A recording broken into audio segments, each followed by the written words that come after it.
Hey Jammers, we are back with another mini episode. Gabby and I want to talk about some more hot topics, some stuff that came across our Threads account the other day that I texted Gabby about and wanted to chat about, and just some other things that have come up recently in our experiences with wedding planning and just, things over the years. So let's dive into some hot topics. Okay, Carrie, you brought this one up and we like voice texted about it. So please tell us your thoughts on steaming linens. And what do you mean? Like, get into the details here. Okay, so I feel like I've been seeing this a lot of just people posting that they're like so upset that the linens are not steamed at weddings. And like these are wedding planners who are like, do you offer this service? Do you steam wedding or do you steam weddings? Do you steam linens as your like included services for the day of? And I feel like so many posts that I've seen, people are so upset that like you don't include it or that it's not something that's happening. And I don't really get it. I don't Like, get like who's the upset? Like couples are chiming no, I in? think like Oh, wedding planners. planners because then they're like, I get the photos back Right. and you see like the wrinkles and creases.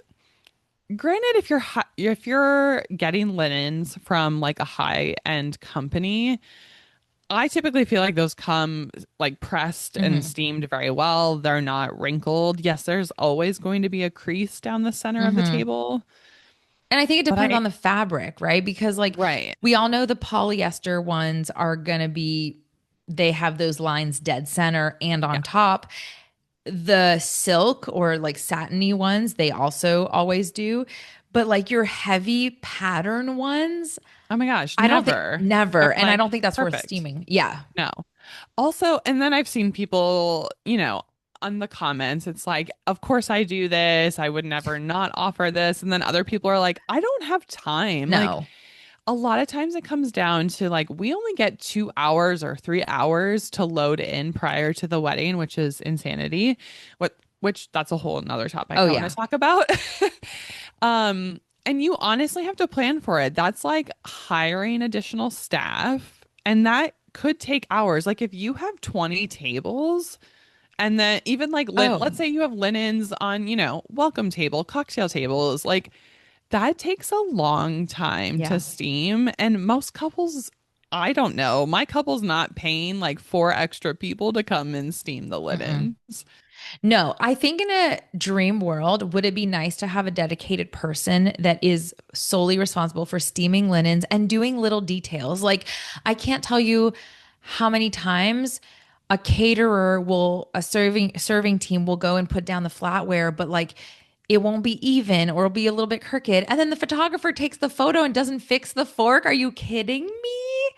I had So a wedding recently where I swear the wait staff literally like threw the forks and knives on the table. And I was just like, what are you doing? Like I mean, we usually go through and fix everything anyway because you yeah, want to straighten it out and make sure it if looks you have nice, but time, right. And sometimes we don't. I mean, sometimes I'm like putting an assistant on it and I show her how I want it done. yeah, But also I'm like, help us out. Like, yeah. just can you like why are the forks like all over the place? And I mean, it's not that dramatic, but like it doesn't Yeah. look nice. It looks like you kind of threw stuff on the table and walked away.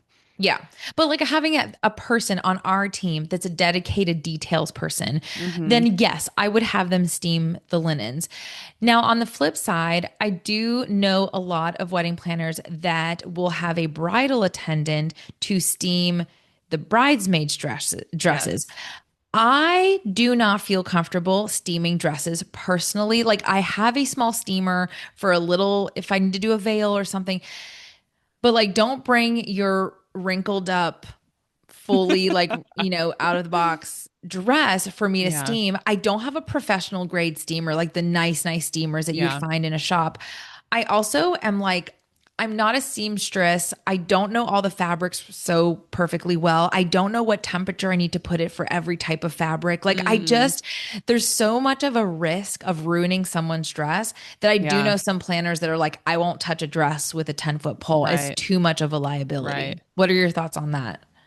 I have steamed some dresses before. It's funny, a wedding I did recently, she didn't have a wedding party, so it was literally her and her mom was like in the room, and I was staying at the hotel, and so like I went and checked on her, and I ended up steaming her dress and her mom's dress, which was fine. Like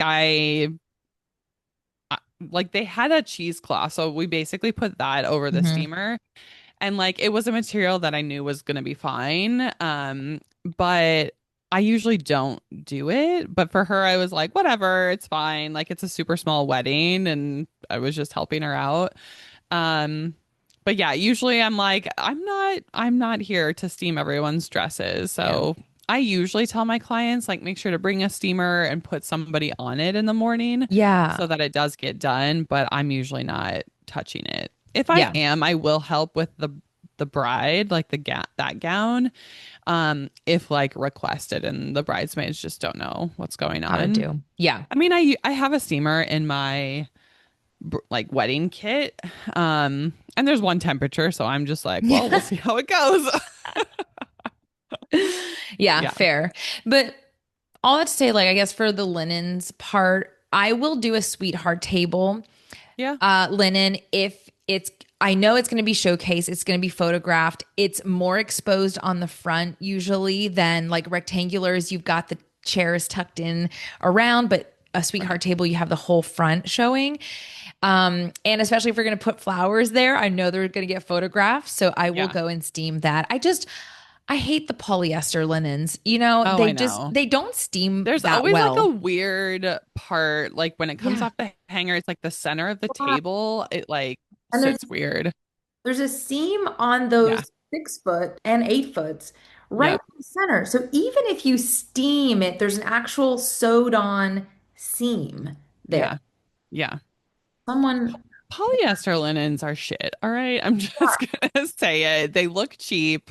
yeah, I honestly don't like them. agreed. But all that to say, I think I was just really taken aback by how strongly people Yeah, felt, especially wedding planners, about steaming linens. And it's never really taken up a lot of brain space for me. agreed. But Either then happen or again, it like doesn't. I said, at the end of the day, I don't typically have linens arrive that are like look like they are super wrinkled and need to be steamed, I guess. So Fair. anyway, I Okay. digress. Yeah, yeah. No, no, we had to talk about it.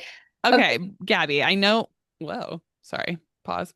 I know you wanted to talk about brunch weddings, making them fun, bringing them Bring them back, back. I think you said. Bring them back. I want to hear your thoughts on brunch weddings. Have you done one recently? Yes. Well, no, not recently. 10 years ago.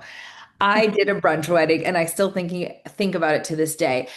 First, it was one of my best friends who turned into a best friend later on, but it was also one of my first weddings, like professional weddings, and I did it for $300, you guys. It was Oh my gosh. $300. Um, but I loved the vibe. You can have mimosas, you can have Bloody Marys, you can have alcohol. Let's just say it what it is. You can drink at a brunch wedding. Hmm. You have daylight time. You can have a picnic style. You can be in a meadow. I don't care where you are. You can have an absolute delightful morning. And then you have the whole rest of the day. Now, the only downside to a brunch wedding is it's going to be really hard to get guests to dance. Like if you're wanting to dance, dancing in the middle of the day, it's possible, but it's Yeah. unlikely. So I think it takes a specific type of couple to want to do a brunch wedding. But if you guys are chill people and you're like, we know that our guests just want to hang out, like there's so many fun things you could do around a brunch wedding. Have you Yeah. done one? And what I was have. Mine was also probably in 2017. It was early. It was like shortly after I started, but it was on Catalina Island and it was actually really fun. Like they did something the night before. And then yeah, they had like a big breakfast brunch food. It was like French toast and like sausage and eggs and like it was so good. So they still did like all the traditional stuff, right? Like they had their ceremony, did breakfast, they cut a cake. People did dance, but I think again that goes back to the crowd. It was I mean, I different. think if you have the right guest as well, right? Like you know your crowd. I mean, these people still turned up like during the day. And I think it ended at like maybe 3 or 4. And then they all like went out and partied. Granted, they were on a small island, but they like hit up a restaurant for dinner and then they like partied the rest of the night. I I kind think the of like, only downfall about a brunch wedding is like you're up super early yeah. and you're getting hair and makeup done, knocking some photos out. If you have like a 10 a.m. ceremony, like it's an early day for sure. Yeah. Okay, good point. I wouldn't do a wedding party for a brunch ceremony. I think Mm, like let's keep those people out of the hair and makeup chair. Let's just focus on you. yep. Get those people out of here. I love the idea of doing all of like the formalities, even like the breakfast meal, some drinks, and then almost like a break from what, Mm, 3 to 6 or yeah. 7, Yeah. like regroup, take a nap, whatever, Yeah. And then some come touch up, back. and then come back full force. I think this works really well for someone who is socially easily overwhelmed or just needs to recoup. And as I'm saying this, I literally did this wedding. I just did a wedding that was technically a brunch wedding, and I didn't even think about it a few weeks ago. And it Hmm. was 16 people in a backyard, 10 a.m. ceremony. And this is exactly why they did it, is the couple wanted to take a breather and they went to brunch with the family. They came back, took a breather, and showed up for the reception and dancing at 7 p.m. at a restaurant where 30 to 50 people were invited, as opposed to the ceremony that was only 16. And I Okay. really liked that. That was Yeah. perfect for them. That's fun. I mean, it kind of honestly reminds me of all my Indian weddings where we have like ceremony in the morning. Then they do typically a lunch and then everyone leaves for the Yep. afternoon and you come back for cocktail hour at like 5 or 6 and do the whole shebang that night, which is always really fun too. It is a long day. Um, but it's nice. I think, change it up. Do a little breakfast and then have people come back for dinner and dancing. Why not? I love Yeah. it. Okay, wait, pause. Hmm. Let's skip the unique wedding flows to keep this Okay. in episode and let's just go into side gigs, Okay. which I can intro and you can answer. Okay. Okay, Carrie, last thing we need to discuss is I'm seeing online a lot of planners moving into different side gigs or like getting different side gigs. I think part of it is a little bit like the uncertainty of what 2026 is going to look like. But do we say this every year? Yes. But also, in general, like we talk about how we're ready to step away from our wedding business and focus more on the podcast and like do Yep. things that fuel our creativity a little bit more differently, but also is an extra branch of revenue. So what are you seeing these days? Like, are you seeing planners take on different side gigs? What are they doing? Is it still wedding related? I think, I mean, I do know a lot of people that maybe they've just also hit that point where like they've been in it for so long, they're ready to like switch up their day to day, not being gone on weekends, different things like that. So, and I agree with you. I think this year does feel different, than other years, and people are like feeling a little nervous about the economy and everything. So people want to diversify their income streams. Um, I mean, I know we've talked about it and you're a travel advisor, but I think some people are starting to take that on. I know a lot of planners that do room blocks and help plan like honeymoons and different things like that. I also know some planners who do like stationery type stuff and like graphic design, and they're like making all the Oh, signage, for like even their clients, but it is like added revenue, right? Like you're getting to design all that signage and that's an add-on service. Um, I mean, even for ourselves, right? Like you said, we're doing the podcast, and I'm even trying to branch out into like, what else can I do in the wedding world Yeah. that doesn't have me planning weddings directly and being gone on weekends just to help support my lifestyle as we have a family. Um, so yeah, there are things that I'm seeing, but I'm curious what you're seeing people do as well. Yeah, same. Actually, I'm glad you brought up the stationery thing. I do know a planner who does that, and she does it specifically for couples who have a bit of a smaller budget and just want like a Canva design. And she'll go Yeah. and do menus and all that kind of stuff. And it's super easy for her to whip up with a template and plug and Yep. play. And for the couple, like that's one less thing for them to do on their to-do list. Um, I'm seeing a lot of planners turn to florals Mm-hmm. and interior design also. So, or both, like some planners are leaving the wedding industry entirely and going to interior design. I've also gotten a DM from someone that was an interior designer who would love to cross over to the wedding industry. Oh, So, interesting. yeah, I think Yeah. it does go hand in hand. I think there's a passion for design in both, where I actually told the interior designer, I said, you'll probably be really strong on the design side, but you have to get experience understanding the logistics of the day. You Yeah. don't get to just willy-nilly walk around and point and say this will look good here. Like you've got 2 hours, you've got to go. Yeah. And also, you have 100%. to run the show, unless this person was to just offer design only. Like, love that for Mm-hmm. them. That's so fun.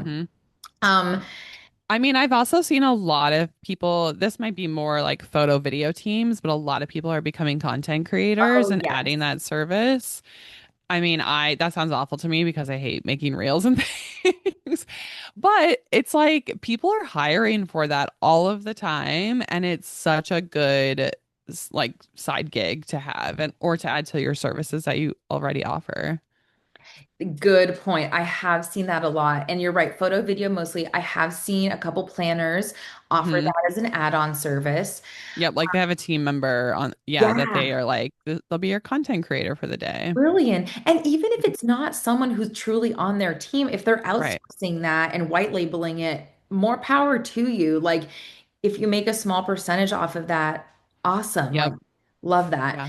And I do think like I'm thinking of couples. If I was planning my wedding, I would like to have a planner who offers a lot because I Hmm. would like to add on services so that I don't have to contract out a bunch of different people, but I can have everything through this person. Like I do get asked about rentals a lot and like, Mm. do I own table numbers to rent? Do I have signage? Like all these little things, which I Yeah. don't want to do. But listen, I did that back in the day. I had a whole inventory and I did rent out a lot of stuff, even like, card boxes and cake cutting utensils and stuff like that. And it was fine for a while and I made some extra money, but I just hated having everything in my house. It was a lot. so true. Yeah. But that could be a great idea for someone who has the Yeah. space and is starting out. Because the couples don't want to keep a card box. Like, we're Right. not going to use that again. Yeah. So, yeah, less. Like you don't need those specialty champagne toasting flutes. Like No, you don't, unless they were it's passed okay. down from Yeah. generations. Yeah, for sure. Yeah, and I guess the last thing I've kind of seen planners do is getting more into the venue side of things. Like when Mm-hmm. buying venues, one of our episode we talked to Yeah. the girls from Mint Springs Farm and they transitioned from planning to venue ownership, but also they offer exclusive event planning services in their venue. So like what a great way to kill two birds with one stone is the Yeah. client books the venue, you offer probably a discounted planning Mm-hmm. service to do the client's wedding. So love that. And also just in Yeah. general, venue management. Sorry, pause that. I have to get these dogs out of here. Can you hear them Yep. in the background? No, I can't. No. Oh, okay. Uh, Hey, hey, out, out. They're all like, they're about to play and they're like tapping. it's okay. I can't hear him. Okay, good. Yeah, so I think just venue stuff in general is of interest to a lot of planners I'm seeing. Yeah, no, for sure. I think a lot of people are interested in that. And I think it's like a different side of planning, right? It feels a little bit easier and you don't have to be like in the nitty-gritty details. You get to kind of be on like the outside of the details, right? And like there's a lot that comes with running a venue, as they talked about in that episode, which we can link in the show notes if you want to go back and listen to it. But yeah, I think, it's time to diversify and, find other side gigs. I love that. And yeah, I feel like that's a great little mini episode for all of you, and just some stuff that we've been seeing online these days, and we always love to talk about some of these hot topics. So I think let's wrap it up here, Carrie, unless you have any Yeah. final words of wisdom. No, well, I'm sure I'll come across more hot topics for a future episode. I like to get on threads and see what people are fighting about. So, Fair.